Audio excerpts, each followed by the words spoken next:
Assalamualaikum warahmatullahi wabarakatuh. Halo semuanya, izin memperkenalkan diri. Nama saya Syifa Amanda Kamal dari kelas 2B. Saya di sini akan membawakan materi mengenai sikap dan kebiasaan belajar. Sebelumnya, kita harus mengetahui nih, apa itu sikap? Sikap dapat didefinisikan sebagai kecenderungan untuk berkenaan dengan objek tertentu.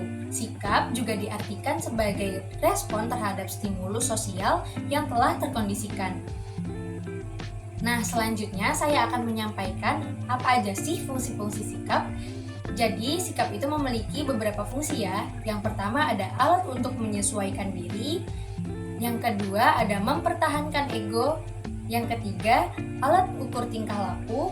Yang keempat, alat pengatur pengalaman. Dan yang kelima, pernyataan kepribadian. Nah, teman-teman semua sudah tahu garis besarnya mengenai sikap ya. Selanjutnya kita akan memahami apa itu sikap belajar. Sikap belajar merupakan kecenderungan perilaku ketika seseorang mempelajari hal-hal yang terkait dengan akademik. Nah, sikap belajar ini mempunyai 3 indikator.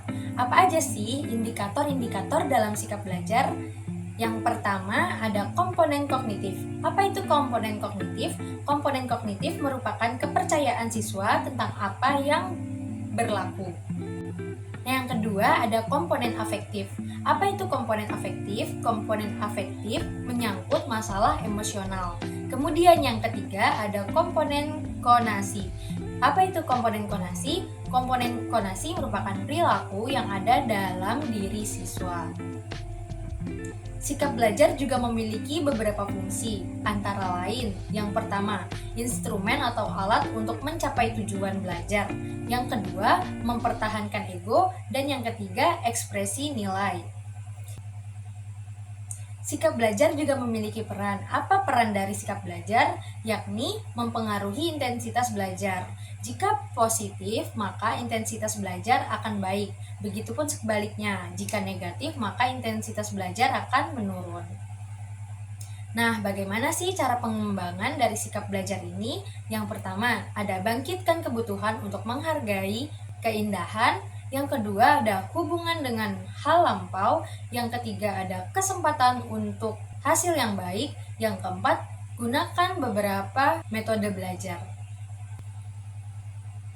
Nah, selanjutnya, kebiasaan belajar. Teman-teman tahu nggak sih apa itu kebiasaan? Kebiasaan merupakan tingkah laku yang tetap dan dihasilkan dari proses adaptasi dengan lingkungan sekitar. Kebiasaan ditentukan oleh lingkungan sosial dan kebudayaan dan dikembangkan oleh manusia sejak lahir.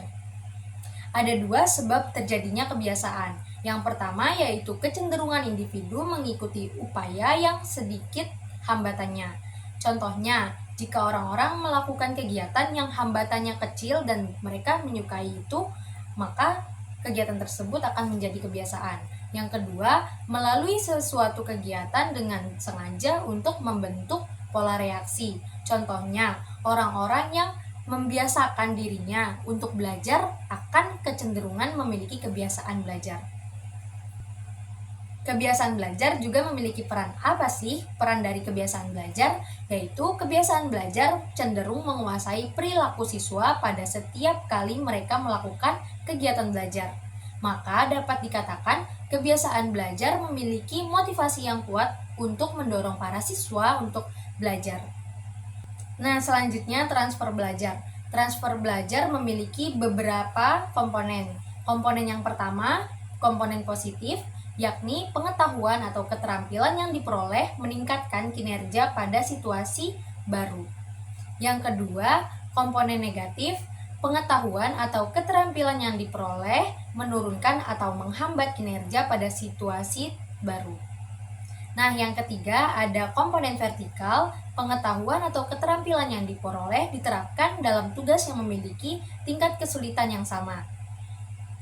Yang keempat, ada komponen horizontal, pengetahuan atau keterampilan yang diperoleh diterapkan dalam area berbeda. Yang kelima, ada komponen spesifik, pengetahuan atau keterampilan yang diperoleh diterapkan dalam berbagai konteks berbeda. Sekiranya cukup sekian yang dapat saya sampaikan.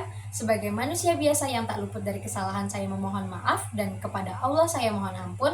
Saya akhiri, wabillahi taufiq wal hidayah. Wassalamualaikum warahmatullahi wabarakatuh. Sampai jumpa.